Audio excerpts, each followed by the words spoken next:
FAMU. Trying to figure out exactly what we got with FAMU.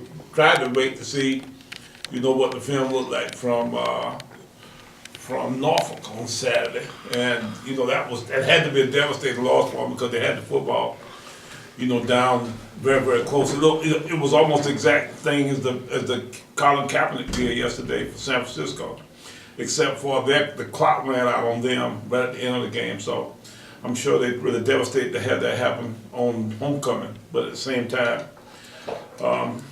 they look very similar to what they were before the staff changed. So we're still trying to figure out what we got here. All right, go. Well, Coach, I guess a situation like this, is it more important to see what you have going in as compared to what they can do? Well, yeah, it's always important to know yourself best, of course, and to have a grip on the things that you can do and how effectively, you do it.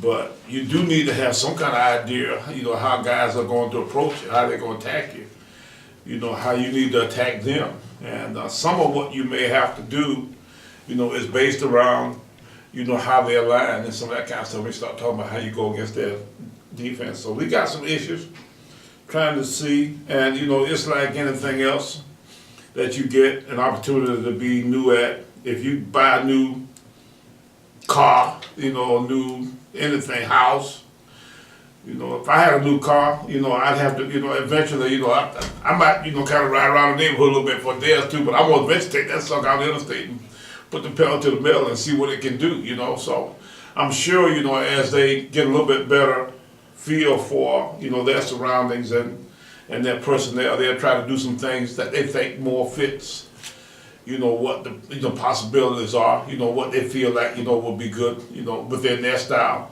So anybody's gonna try to change a little bit. It'll be some change, we just don't know what. Do you look at this team and you wonder what is their motivation? I mean, they're not eligible for the playoffs, they're out of the conference race, they have a coaching change, and then coming off the loss Saturday. Yeah, their motivation to be Savannah State's coming to town. That's always an interesting kind of deal.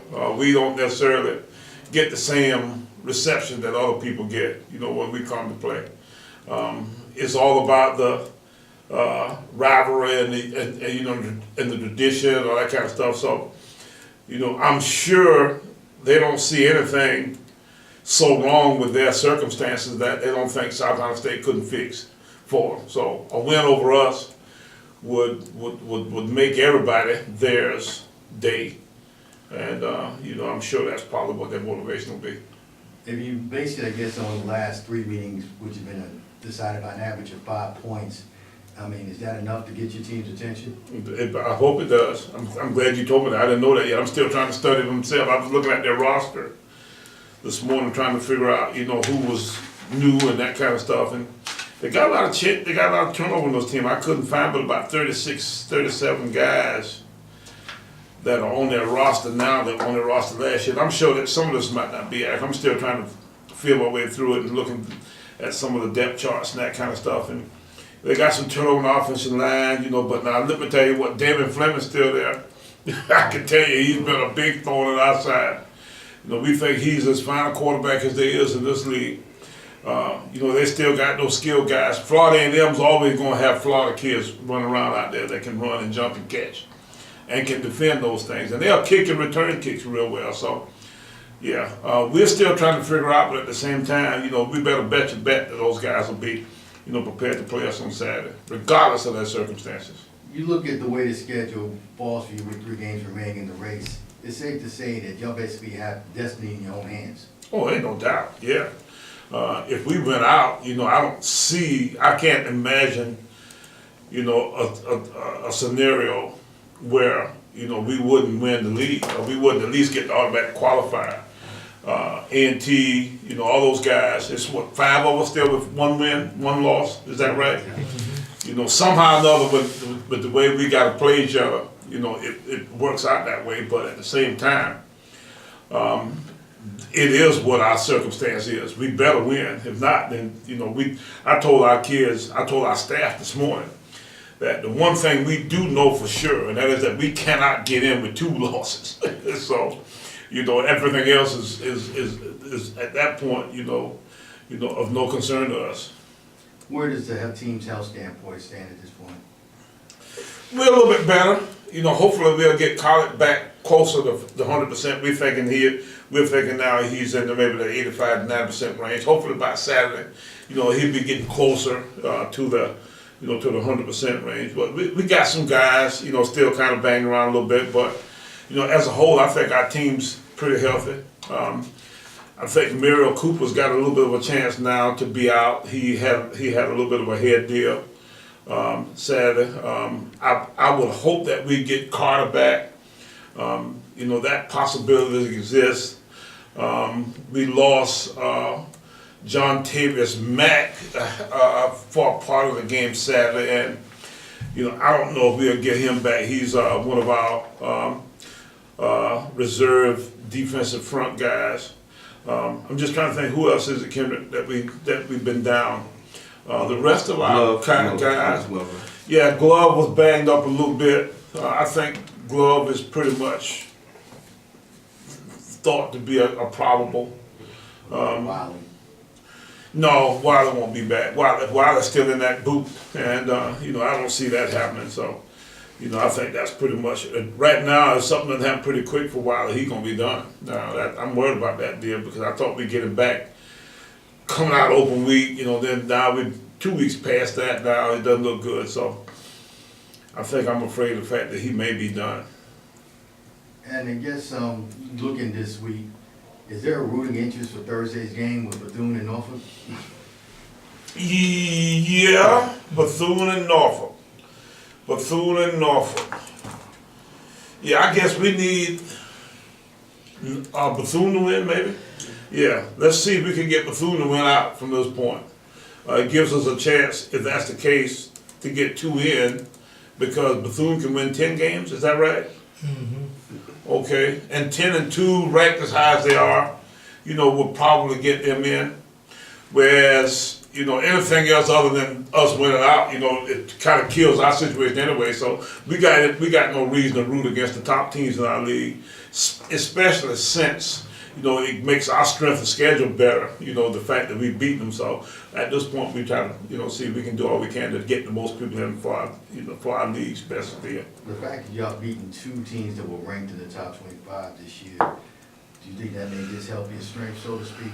Yeah, I think it helped my strength, but I got no illusion of the fact that I'm gonna be honest with you, if we don't win out, I don't think we ought to be in.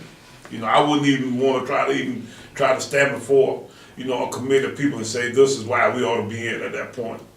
We'd have at least 4 losses. Under the circumstances, I don't see that being a possibility. So, we are going to try to win out. If not, then we'll see if we can get ready for next year. Well, looking back at Florida A&M, with an interim coach, this marks the 34th coaching change that's happened since you've been here. You got these numbers. 34, huh? In the league. In the league since I've been in the league? Yes. This is the 34th coaching change since I've been in the league. Yeah. Wow. Oh, okay. So what that means? So what am I supposed to say about that? I mean, when you look at it, 13, does that sort of tell you the nature of the coaching profession? Yeah, it says that I might be one part-time myself. What it says is that I need to be kind of looking back too. I'm worried about whether I'll be number 35. Yeah. But now that's my main goal today, is not to be 35. And if I can stay out of trouble, for another couple months, I'll probably get somebody else before they get me. So that's kind of how that's what the line of work you're in. It's almost like being a gunfighter. If you walk around long enough, somebody gonna be shooting at you. So. But when you look at it, so much with the turnover, in fact, this is probably their 4th coach, I guess. Yeah, and this had to be a tough one for FAM. I feel for both sides. They were struggling under Coach Holmes. But, he was one of the favorite sons of Florida A&M. You could imagine having to almost like do something to one of your children that way. So, I really have a sense of compassion, for that situation as a whole. the fact that Florida and them felt like they had to make that move. I don't know why they couldn't wait till the end of the year. I mean, it made no sense in having to do it now. I mean, at this point, especially with the fact that they weren't going to they can't make the playoffs. I didn't even think about the fact that they were ineligible for the playoffs. So what were they expecting to accomplish at that point? But now, that ain't my dog. I got no dog in that fight, so I'm going to stay my butt out of it. But I can tell you this, and that is that I bet you they'll play us tough down this Saturday. But I guess when you look at their situation compared to how you maintain stability, I guess does that sort of say as much criticism a lot of times South Carolina State gets in terms of athletics, they've been able to maintain probably more stability than any of the other conferences when it comes to football? Well, and I guess, that's a good, strong, recommendation for the way we've done some things, and I appreciate you saying that, but at the same time, this is a fickle business we live in. It's a tough deal. We've been fortunate to have the support of the university, and the help of a lot of good players and coaches. So, it's taken a lot of people in this form, a lot of ingredients to continue to, have the success that we've had. So, I just want to be thankful for the fact that we're still around here and still having a chance to kind of plug away at, trying to win some championships.